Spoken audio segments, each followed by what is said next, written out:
નમસ્કાર વિદ્યાર્થી મિત્રો. ધોળકા એજ્યુકેશન સોસાયટી દ્વારા સંચાલિત શ્રીમતી આર.ડી. શાહ આર્ટ્સ અને શ્રીમતી વી.ડી. શાહ કોમર્સ કોલેજ ધોળકા આપ સૌનું હાર્દિક સ્વાગત કરે છે. બીએ અને બીકોમ ના મુખ્ય વિષયો સિવાય આવતા વિષયો જેમ કે સોફ્ટ સ્કિલ અને ફાઉન્ડેશન, તો આજે આપણે બીકોમ સેમ 3ની અંદર આવતા સબ્જેક્ટ ફાઉન્ડેશનની વાત કરીશું, જેની અંદર આપણે જનરલ ઇન્સ્યોરન્સ નામનો વિષય પસંદ કરેલો છે. તો આજે આપણે એનો અભ્યાસ કરીશું.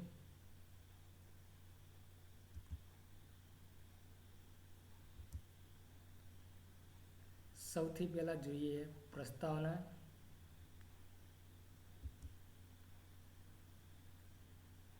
અર્થતંત્રમાં સેવાઓનું મહત્વ વધતું જાય છે. સેવાઓના કારણે સગવડતામાં અથવા અનુકૂળતામાં વધારો થાય છે. બેન્કિંગ, વીમો, ટપાલ અને વાહન વ્યવહાર આવી સેવાઓ છે. આ સેવાઓ માત્ર વાણિજ્યના અંગ તરીકે વેપારને જ મદદ કરતા બનતી નથી, પરંતુ તેનાથી આગળ વધીને ઉદ્યોગો, ખેતી અને અન્ય તમામ ધંધાને મદદગાર બને છે.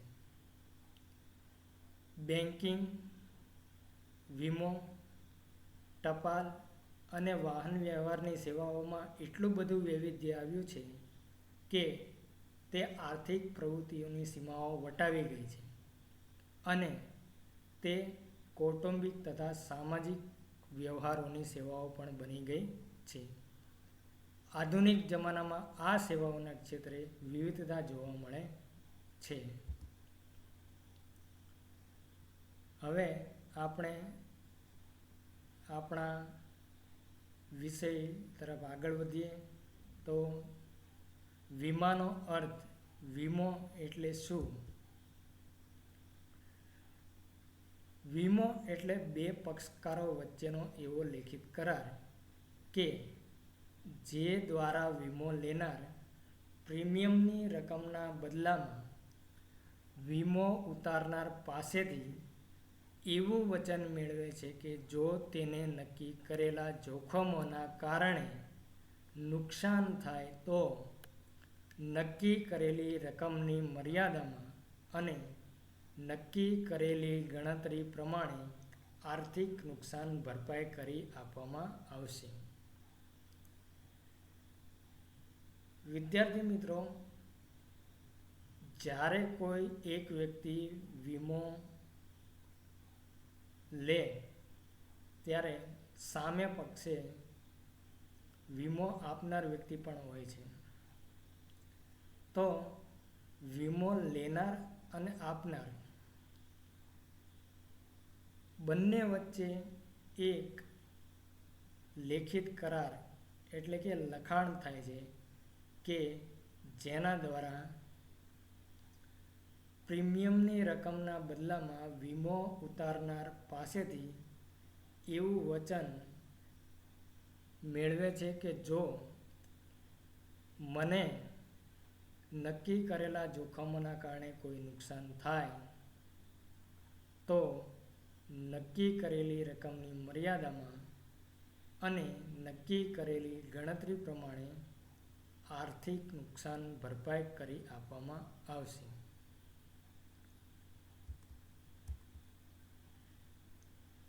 વીમા પોલિસી એટલે શું?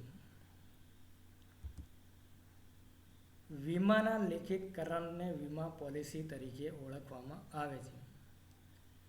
વીમો જોખમ દૂર કરતો નથી, પરંતુ જોખમથી પેદા થતા આર્થિક નુકસાનનું વળતર આપે છે. તો એક વાક્યમાં તમને પૂછવામાં આવે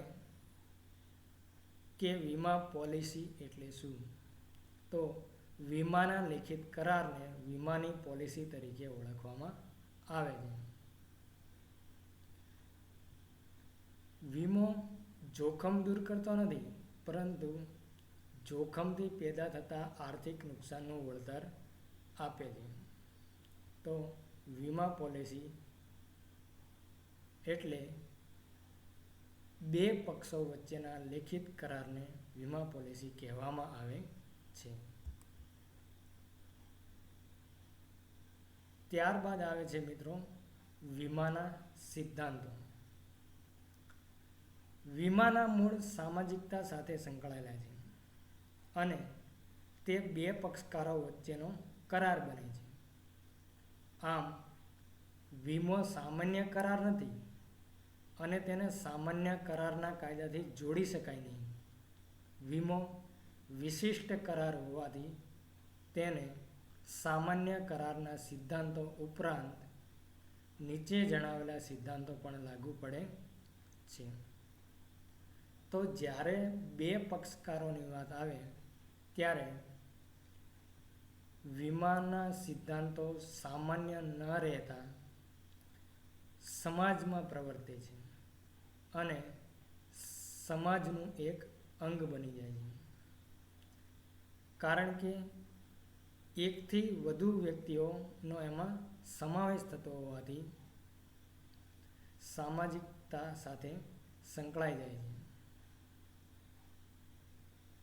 આથી તેને કોઈ કાયદાથી જોડી શકાય નહીં, કેમ કે તે એક વિશિષ્ટ પ્રકારનો બે પક્ષકારો વચ્ચેનો કરાર હોવાથી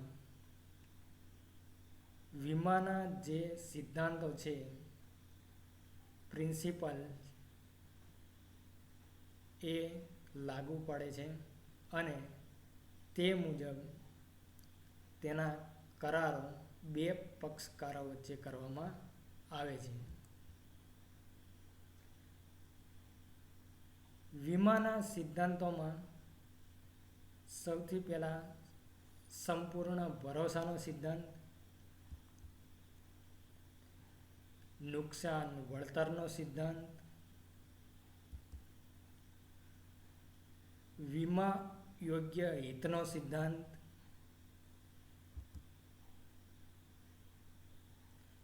હક બદલાનો સિદ્ધાંત. તો 4 પ્રકારના વીમાના સિદ્ધાંતો દર્શાવેલા છે.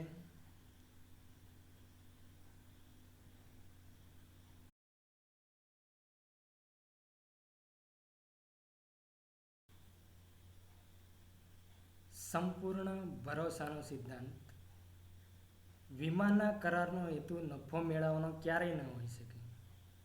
વીમા કરારનો હેતુ નુકસાનનું આર્થિક વળતર મેળવવાનો છે. વીમાનો મૂળભૂત અભિગમ સામાજિક છે.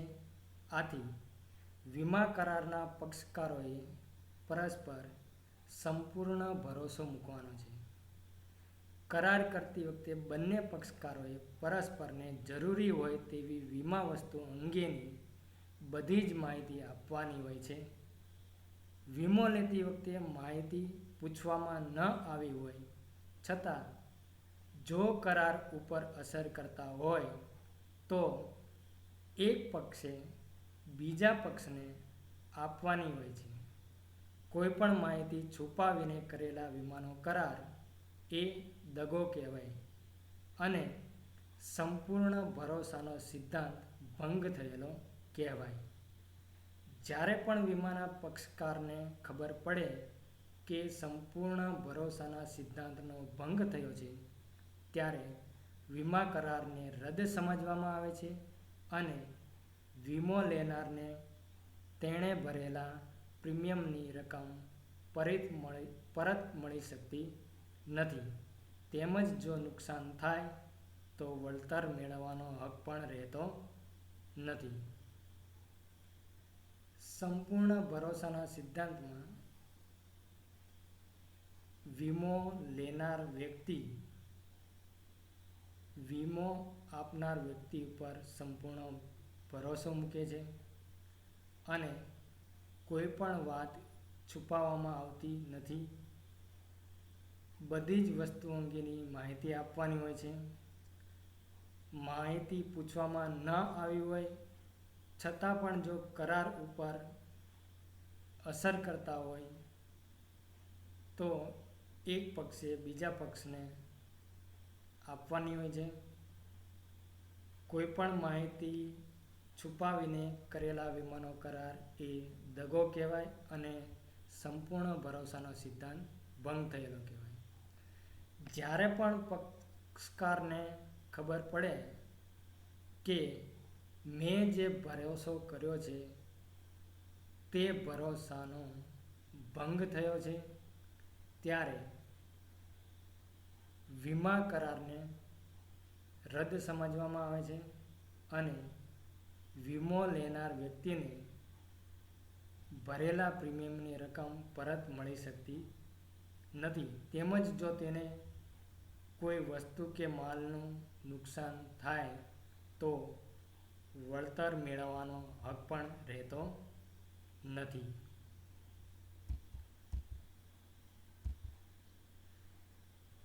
નુકસાન વળતરનો સિદ્ધાંત.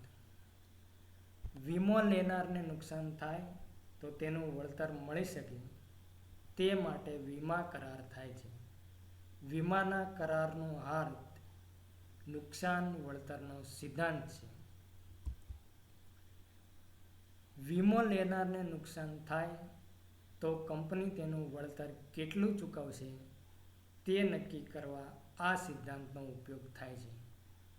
વીમો ઉતરાવનાર તેને થયેલું નુકસાનનું વળતર જ મેળવી શકે છે, તે નફો કરી શકતો નથી. અર્થાત નુકસાન થયું હોય તેનાથી વધુ રકમ નુકસાનના વળતર તરીકે મેળવી શકતો નથી. જિંદગીના વીમાને નુકસાન વળતરનો સિદ્ધાંત લાગુ પડતો નથી. નુકસાન વળતરના વીમામાં કે સિદ્ધાંતમાં જો વીમો લેનાર વ્યક્તિને નુકસાન થાય તો તેનું વળતર મળી શકે તે માટે વીમા કરાર કરવામાં આવે છે. તેનું મુખ્ય હાર્દ નુકસાન વળતરનો સિદ્ધાંત છે, જેથી વીમો લેનારને નુકસાન થાય તો કંપની તેનું કેટલું વળતર ચૂકવશે તે આ સિદ્ધાંતનો ઉપયોગ કરી અને વીમા કંપની થયેલા નુકસાનનું વળતર ચૂકવી શકે તેમજ વીમો લેનાર વ્યક્તિ થયેલા નુકસાનનું વળતર મેળવી શકે. પરંતુ મળેલા વળતરમાં નફો કરી શકાતો નથી. પણ જેટલું નુકસાન થયું હોય તેટલા જ નુકસાનના વળતર તરીકે મેળવી શકતો નથી. જિંદગીના વીમાને નુકસાન વળતરનો સિદ્ધાંત લાગુ પડતો નથી, કારણ કે નુકસાન વળતરનો સિદ્ધાંત માલ, મિલકત, વસ્તુ ઉપર આધારિત હોય છે. આથી જીવન વીમાને નુકસાન વળતરનો સિદ્ધાંત લાગુ પડતો નથી. વીમો લેનાર વસ્તુની કિંમત કરતાં ઓછી કિંમતનો વીમો ઉતરાવે તો ગર્ભિત રીતે સ્વીકારે છે કે ઓછી કિંમતના પ્રમાણસર નુકસાન તે ભોગવશે. દાખલા તરીકે,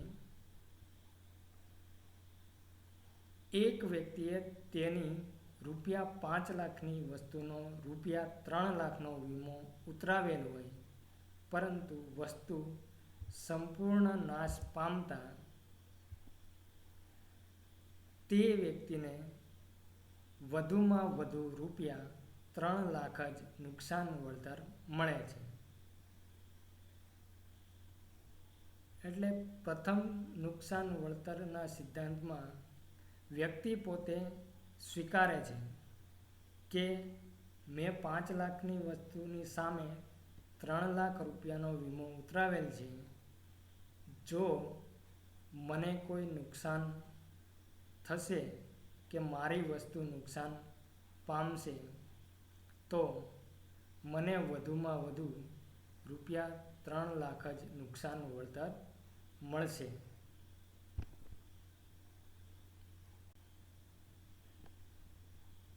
નુકસાન વળતરનો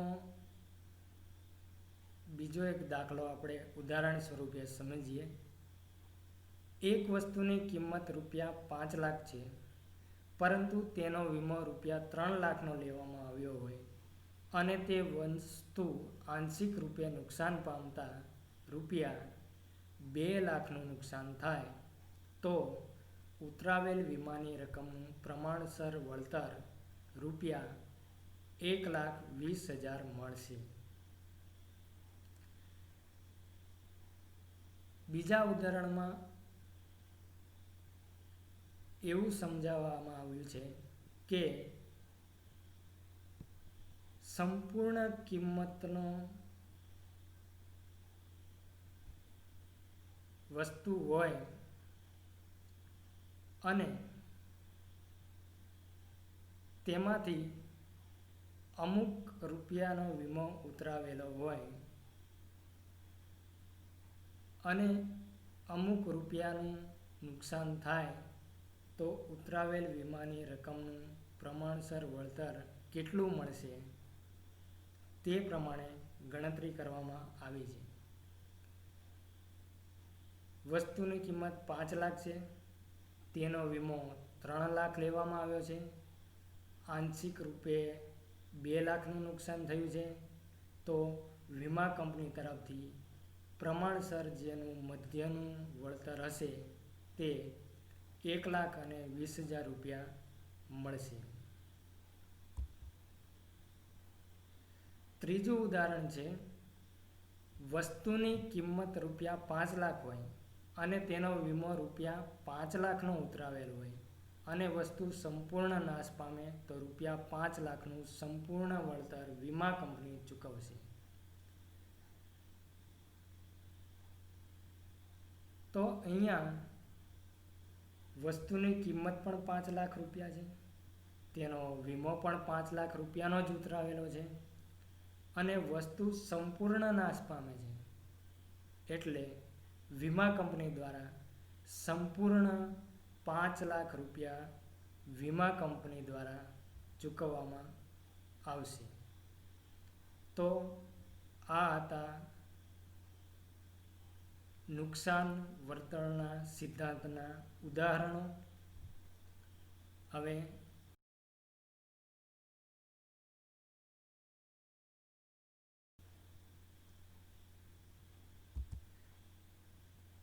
ત્યાર પછીનો આવે છે વીમા યોગ્ય હિતનો સિદ્ધાંત. વીમા યોગ્ય હિતનો સિદ્ધાંત એટલે વીમો લેનારને વીમા વસ્તુમાં આર્થિક હિત હોવું જોઈએ. દાખલા તરીકે મકાન માલિકને મકાનમાં આર્થિક હિત હોય જ્યારે ભાડુઆતને મકાનમાં આર્થિક હિત ન હોય. વીમા યોગ્ય હિતનો સિદ્ધાંત એવું કહેવા માંગે છે કે વસ્તુમાં વ્યક્તિનું હિત રહેલું હોવું જોઈએ. જેમ કે મકાન માલિકને મકાનમાં પોતાનું આર્થિક હિત હોય છે, જ્યારે ભાડુઆતને મકાનમાં આર્થિક હિત હોતું નથી.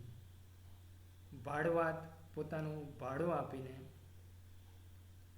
મકાન માલિકના ઋણમાંથી મુક્ત થાય છે, એટલે મકાન માલિકનું જે હિત પોતાના મકાન પ્રત્યે હોય છે તેવું ભાડુઆતને એ મકાન પ્રત્યે એટલું હિત હોતું નથી.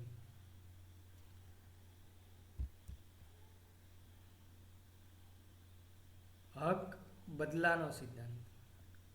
જ્યારે વીમા યોગ્ય વસ્તુનો વીમો લેવામાં આવે અને તે નાશ પામે ત્યારે વીમા કંપની તેનું વળતર ચૂકવે ત્યારે નાશ પામેલી વસ્તુનો માલિક હક વીમા કંપનીનો બને છે. તેના ઉપર મૂળ માલિકનો હક રહેતો નથી. આ બાબત જિંદગીના વીમાને લાગુ પડતી નથી. હક બદલાનો સિદ્ધાંત એવું કહેવા માંગે છે કે જ્યારે કોઈ વસ્તુનો વીમો લેવામાં આવે અને એ વસ્તુ નાશ પામે અને વીમા કંપની તેનું વળતર ચૂકવે ત્યારે નાશ પામેલી વસ્તુનો માલિક વીમા કંપની બને છે. ત્યારે નાશ પામેલી વસ્તુ પર તેના મૂળ માલિકનો હક રહેતો નથી. હક બદલાનો સિદ્ધાંત માલ, વસ્તુ વગેરે ઉપર લાગુ પડતો હોવાથી જિંદગીના વીમાને લાગુ પડતો નથી, એટલે કે જીવન વીમાને લાગુ પડતો નથી. તો આ બધા હતા વીમાના સિદ્ધાંતો જેની આપણે વિગતવાર ચર્ચા કરી.